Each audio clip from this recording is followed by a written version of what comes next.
자, 지금부터는 화이트박스 테스트의 마지막 주제인 기초경로 테스트에 대해서 알아보겠습니다. 앞서 배운 블록 커버러지 테스트, 그리고 브랜치 커버러지 테스트, MCDC 테스트에서는 핵심이 특정 조건이나 분기에서 어떻게 다양화해서 많은 경로를 가볼 수 있을 것인가에 관한 문제였다고 하면, 기초경로 테스트는 전체 실현 경로 자체를 기준으로 테스트 케이스를 설계합니다. 다시 말해서 모든 경로를 가볼 수 있게 하는 어떤 패스를 선택하느냐가 사실은 여기서 테스트 케이스 설계의 핵심이라 할 수 있습니다. 여기서의 핵심 개념이 바로 선형 독립 경로인데요. 이 독립 경로는 서로 중복되지 않는 고유한 경로로서 기존 경로의 조합으로는 표현할 수 없는 새로운 경로를 가리킵니다. 이러한 선형 독립 경로를 우리는 기초 경로 혹은 베이시스 패스라고 부릅니다. 각 기초 경로마다 하나씩의 테스트 케이스를 생성하고 이 베이시스 패스를 기반으로 해서 프로그램의 모든 가능한 제어 흐름을 다 커버하는 것을 목표로 합니다. 자, 이 아이디어는 테스트 정밀도가 매우 높지만 경로의 수가 많아지면 개선이 폭발적으로 증가할 수 있기 때문에 보통은 제어 흐름 그래프, 컨트롤 플로우 그래프를 활용해서 기초 경로 집합을 선별적으로 도출합니다. 따라서 이 베이시스 패스 테스팅의 핵심은 최종 목표는 베이시스 패스 셋 기초 경로 집합을 구하는 것이 목표입니다. 이제 다음 슬라이드부터 어떻게 이 기초 경로 집합을 만드는지를 하나하나 살펴보겠습니다. 기초 경로 테스트의 핵심은 선형 독립 경로를 식별하고 이를 기반으로 테스트 케이스를 구성하는 것입니다. 이를 위해서 가장 먼저 해야 할 것이 프로그램을 기반으로 해서 컨트롤 플로우 그래프를 그리고 이 컨트롤 플로우 그래프를 기반으로 해서 기초 경로를 찾는 것이 매우 중요합니다. 그런데 기초 경로를 우리가 구별하기 위해서는 패스트 벡터라는 것을 이해해야 되는데 이 슬라이드에서는 패스트 벡터에 대해서 함께 이야기해 보도록 하겠습니다. 패스트 벡터는 어떤 바이너리 벡터, 혹은 인티저 벡터, 그러니까 1과 0으로 구성된 숫자의 벡터라든가 아니면 일반 숫자의 벡터라고 볼 수 있습니다. 근데 이것은 기본적으로 어떤 경로를 지났는지를 표현하는, 그리고 그 경로를 얼마나 많이 지났는지에 대한 그러한 벡터라고 볼 수 있겠습니다. 그래서 바이너리 벡터는 그 경로를 지났다 안 지났다를 표현할 수 있는 것이고요. 인티저 벡터는 그 경로를 몇 번 지났는가를 표현할 때 사용하는 벡터라 이해하시면 좋겠습니다. 자, 오른쪽에 우리가 살펴보고자 하는 컨트롤 플로우 그래프가 있다고 가정해 봅시다. 그리고 이것은 각 엣지에 이런 식으로 박스 안에 들어있는 숫자로 엣지가 표현되어 있죠. 엣지 아이디가 박스 안에 있는 숫자로 나열되어 있습니다. 자, 그리고 아래에 보시면 어떤 패스가 주어지죠. 1, 2, 3, 4, 5, 6, 7, 8, 9, 10이라는 패스가 주어지는데 아마 이런 식의 패스가 만들어지는 것 같아요. 근데 여기서 지금 다섯 번째 요 엣지는 제외되어 있죠. 네, 그렇습니다. 그러면 이 경로를 패스 벡터로 표현하자면 다음과 같이 표현할 수 있겠죠.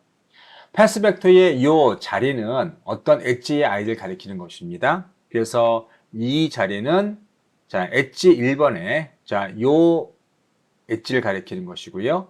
그리고 두 번째 숫자는 요 엣지를 가리키는 것입니다. 그리고 여기에 1은 최소한 이 엣지를 이 패스가 한 번은 지났다라는 것을 표시하는 겁니다. 때로는 룹이 있기 때문에 어떤 패스는 두 번 지날 수 있겠어요. 그럼 이 숫자가 1 이상 2나 3이 될 수 있는 것이죠. 그래서 패스 벡터는 기본적으로 어떠한 그 패스의 아이디별로 자리가 정해져 있고요. 그래서 그 패스를 몇 번 지났는지를 표시하는 그런 벡터가 패스 벡터로 이해하시면 되겠습니다.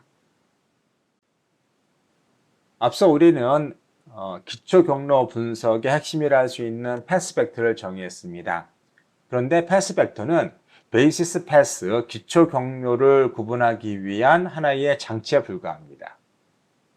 자, 그렇다면 베이시스 패스, 기초 경로는 무엇입니까? 기초 경로는 다음과 같이 정의될 수 있습니다. 기초 경로란 다른 경로들의 선형 결합으로 표현할 수 없는, 즉 선형적으로 독립적인 경로입니다. 자, 한마디로 다른 경로들은 이 베이시스 패스로 만들어질 수 있는 것이죠. 특히 리니어 컨비네이션, 즉 선형적인 결합, 뭐 얼마를 곱하거나 얼마를 빼서 이 베이시스 패스를 통해서 다른 경로를 만들 수 있다는 것입니다. 그리고 이 베이시스 패스의 셋을 우리는 베이시스 패스 셋 혹은 기초 경로 집합이라고 이야기하는 것이고요. 그리고 특히 이 베이시스 패스 셋 기초 경로들을 테스트하면 모든 경로의 흐름을 커버할 수 있다는 의미에서 베이시스 패스 어널리시스는 매우 단순하다라고 이야기할 수도 있습니다. 자, 그렇다면 어떻게 우리는 베이시스 패스를 구할 수 있을까요? 자, 이 예에서 함께 살펴보도록 합시다. 자, 오른쪽에 컨트롤 플로우 그래프가 있죠. 이 컨트롤 플로우 그래프는 7개의 블록과 총 10개의 엣지, 이 박스 안에 있는 숫자는 엣지 i를 가리키는 것입니다. 그래서 7개의 베이직 블록과 그리고 10개의 엣지로 구성되어 있습니다. 자, 왼편에서는 지금 3개의 패스를 보여주고 있고, 이 패스가 패스 벡터로 표현되어 있는 것을 오른쪽에서 보실 수 있습니다. 자, 패스 1은 1, 2, 4, 6, 7, 8, 9, 10 어떤 경로인가 하면 이런 경로가 되는 것이죠. 이런 경로로 해서 나가게 되겠고요. 그리고 패스 2 같은 경우는 좀 더 단순합니다. 이런 식으로 나가게 되어 있습니다. 그렇죠? 그리고 패스 3 같은 경우에는 쭉 읽어보시면, 자, 한번 룹을 돌고요. 그 다음에 다시 룹을 돌아서 나가는 그러한 경로임을 이 숫자를 통해 알 수 있습니다. 그리고 패스 벡터라는 것은 무엇인가요? 그렇죠. 이 패스 벡터리의 이 위치는 뭔가 하면은 엣지의 i를 가리키는 것이고요. 그래서 자, 1번 엣지가 한 번 통과됐다. 2번 엣지도 한 번 통과됐고 5번 엣지는 한 번 통과되지 않았다를 가리키는 것이죠. 그래서 왼편에 나와 있는 숫자는 여기에 자릿수를 가리키는 것이고요. 왼편에 나와 있는, 자, 2가 여기서 한 번 나와 있기 때문에 여기 한 번 표현된 것이지만 패스 3를 보시면 어떻습니까? 자, 3이 2번 나왔죠? 4도 2번 나오고 6도 2번 나오고 7도 2번 나오고 네, 8도 2번 나왔어요. 따라서 오른쪽에 있는 패스 벡터를 보시면, 자, 3자리, 4자리, 6, 7, 8자리가 모두 2로 표시되어 있고 나머지는 1로 표시되어 있습니다. 그래서 각각의 자리에 있는 그 엣지 아이디가 있고요. 그 엣지를 몇 번 통과했는지를 보여주는 것이 패스 벡터입니다. 그런데 리니어 컨비네이션이라는 것은, 자, 이 벡터에다가 얼마를 곱하거나 얼마를 빼서 다른 패스의 벡터를 만들 수 있다라는 것입니다. 그래서 보시면 지금 패스 1 여기에다가 지금 2를 곱한 다음에 여기다 모두 2를 곱하는 것이죠. 그 다음에 패스 2에다가 마이너스 1을 해서 여기다가 곱하기 마이너스 1하면 이게 2 마이너스 1 마이너스 1 마이너스 1 되겠죠. 그러면 마이너스 1을 곱해서 두 개를 더하면 패스 3를 만들 수 있다는 것입니다. 그래서 패스 1에 있는 패스 벡터에 모두 2를 곱해서 그 다음에 패스 2에 있는 것에 각각의 숫자에다가 마이너스 2를 곱한 다음에 두 개를 더하면 패스 3가 된다는 것이죠. 이것이 바로 리니어 컨비네이션입니다. 따라서 패스 3는 P1과 P2의 리니어한 컨비네이션, 선형적인 결합을 통해서 만들어질 수 있는 선형 조합이 가능한 그러한 패스이기 때문에 패스 3는 무엇이 아닙니까? 그렇죠. 베이시스 패스가 아닌 것이죠. 그와는 반대로 패스 1이나 패스 2는 다른 베이시스 패스에 의한 조합이 불가능하기 때문에 이런 것들을 우리는 베이시스 패스라고 부르는 겁니다. 따라서 여기에서 패스 1과 패스 2는 베이시스 셋으로 볼 수 있는 것이죠. 자, 정리해 보자면 베이시스 패스라는 것은 바로 이처럼 다른 패스들의 선형적인 결합을 통해서 만들어질 수 없는 그러한 패스를 베이시스 패스라 부를 수 있고요. 그것들의 셋을 베이시스 패스 셋이라고 부릅니다. 그리고 이 베이시스 패스 셋만을 우리가 테스트할 수 있도록 함으로써 나머지 선형 조합이 가능한 패스들을 커버할 수 있다는 것이 베이시스 패스 테스팅의 핵심이라 할 수 있겠습니다.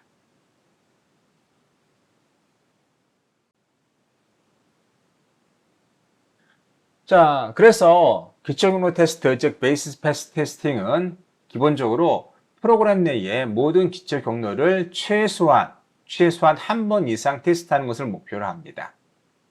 이 방식은 단순히 조건 하나하나를 평가하는 것이 아니라 경로를 평가하는 것이죠. 실행 경로를 평가하는 겁니다. 특히 하나의 경로가 아니라 전체 실행 경로 전체를 기준으로 테스트를 설계하는 것입니다. 즉 문장 커버러지나 분기 커버러지보다는 훨씬 더 정밀한 수준의 검증이 가능하게 되는 것이죠. 자, 오른쪽에서는 이 베이시스 패스 테스팅의 절차를 요약해 주고 있습니다. 우선 해야 할 것은 무엇이라고요? 그렇죠. 제어 흐름 그래프를 생성한 다음에 두 번째로 가능한 실행 경로를 나열하고 경로 벡터로 표현합니다. 그리고 선형 독립 경로를 파악합니다. 그리고 선형 독립 경로만을 추려 기초 경로 집합을 구성하고요. 각 경로에 대해 입력값을 설계해서, 즉 기초 경로에 대해 입력값을 설계하여 테스트 케이스를 설계합니다. 이렇게 함으로써 우리가 기초 경로만을 테스트하는 테스트셋을 통해서 전체 경로를 우리가 테스트해 볼 수 있는 것이죠. 어떤 장점이 있을까요? 이것은 문장, 블록 커버러지나 분기 커버러지보다 훨씬 정밀하고요. 특히 복잡한 조건 분기 구조에서 논리적 오류를 효과적으로 찾아낼 수 있습니다. 또한 테스트 케이스 수는 최소화하면서도 경로 커버러지는 극대화할 수 있다는 점에서 화이트 박스 테스트 중에서도 가장 강력한 기법 중에 하나로 평가됩니다. 지금까지 우리는 기초 경로라는 개념을 수학적으로 경로 벡터로 분석해 왔습니다. 그리고 기초 경로를 파악해 보았죠.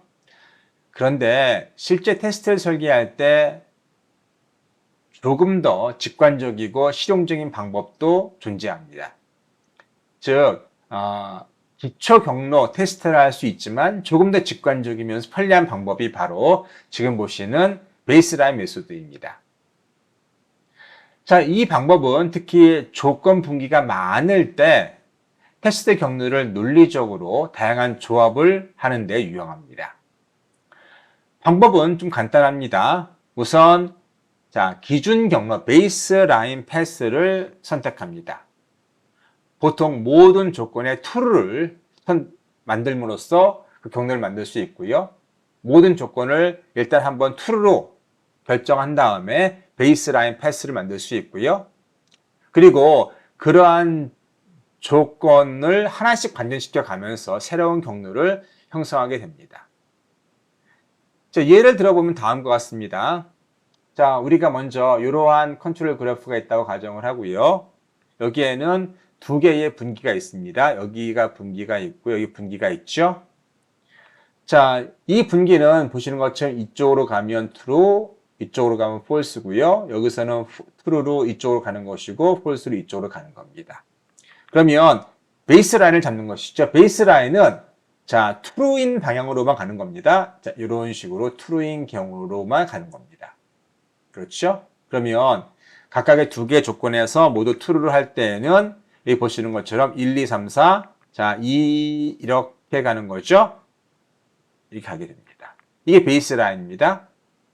자, 그 다음으로는 조건 하나에 대해서 원래 true였던 이걸 false로 바꿔주는 겁니다. 하나씩에 대해서 false로 바꿔주는 겁니다. 그러면 첫 번째 조건에 대해서 false로 바꾸면 자, 이런 경로가 실행되는 것이고요.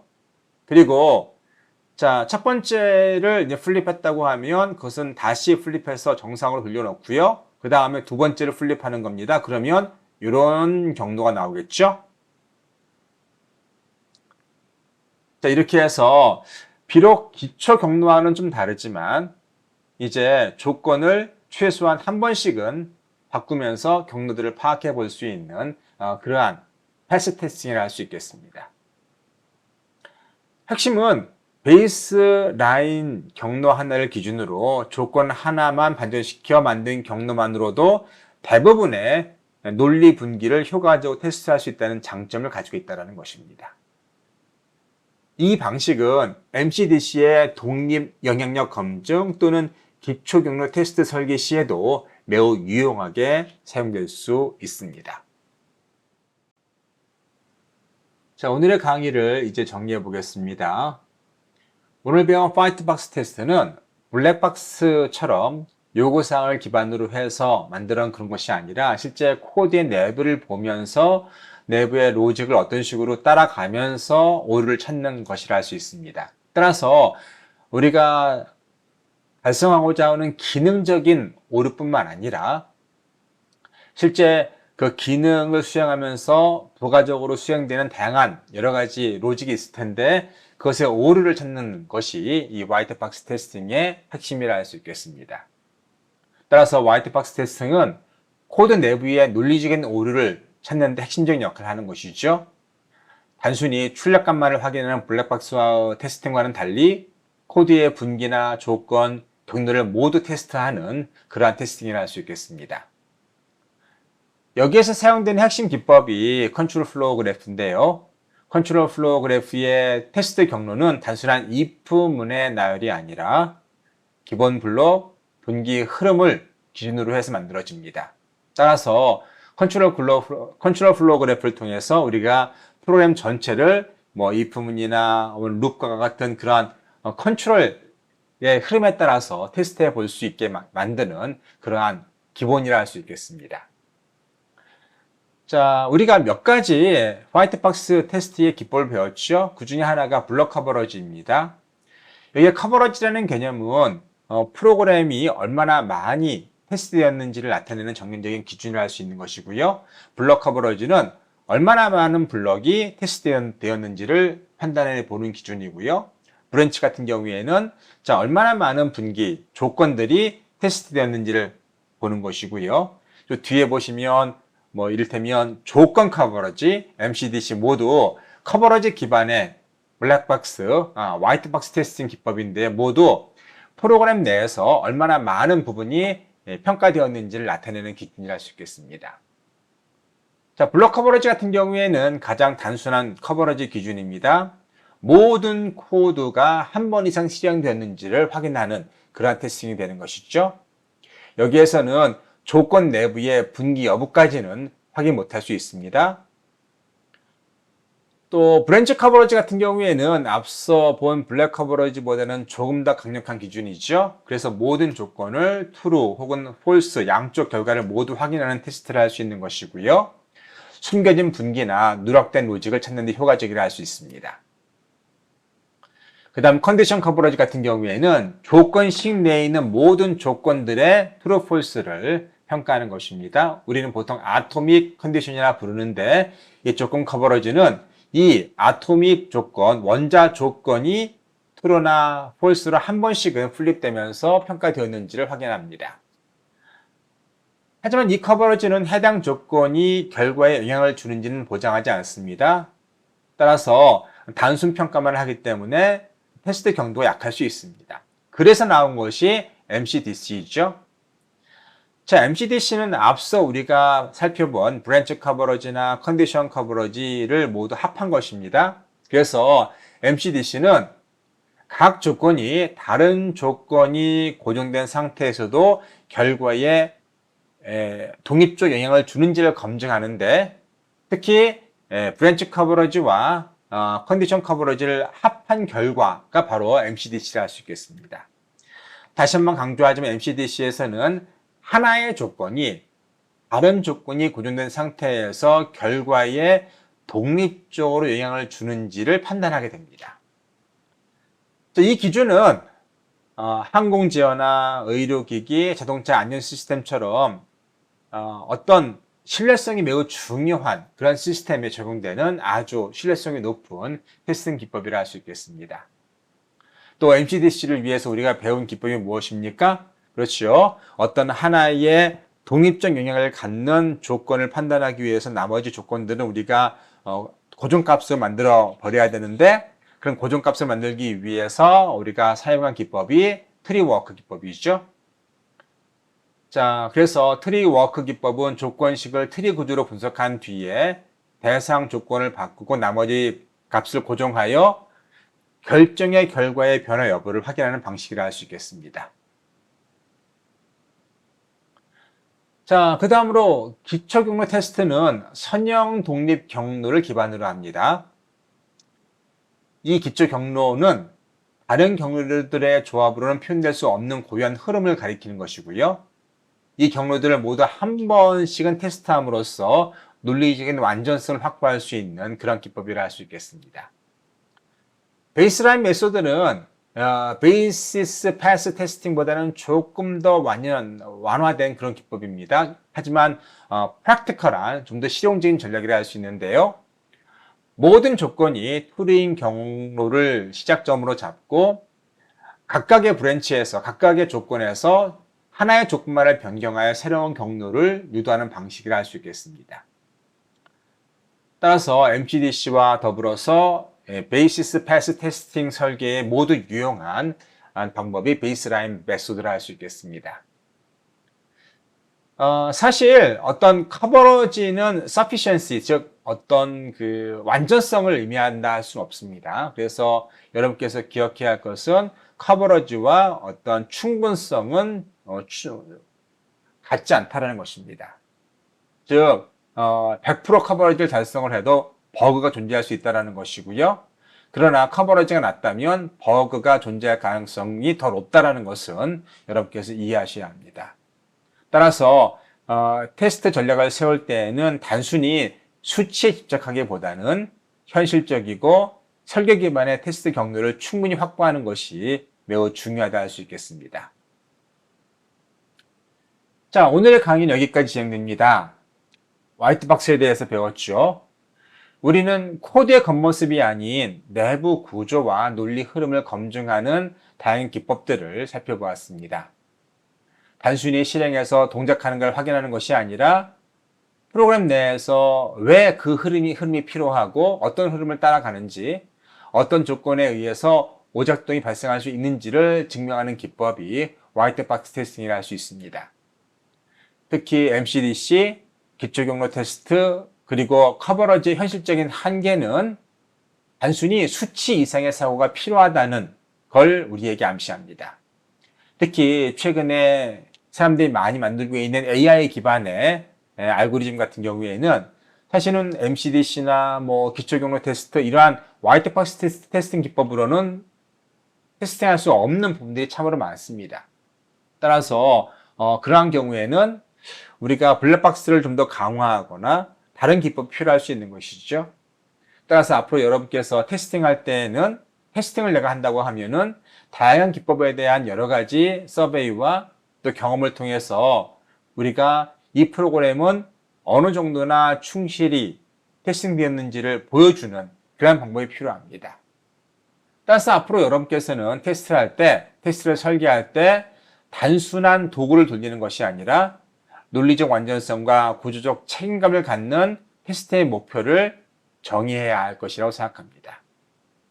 따라서 오늘 배운 걸 기초로 해서 더 견고하고 신뢰성 있는 코드를 작성할 수 있도록 노력해 보시기 바랍니다. 이것으로서 오늘 강의는 마치도록 하겠습니다.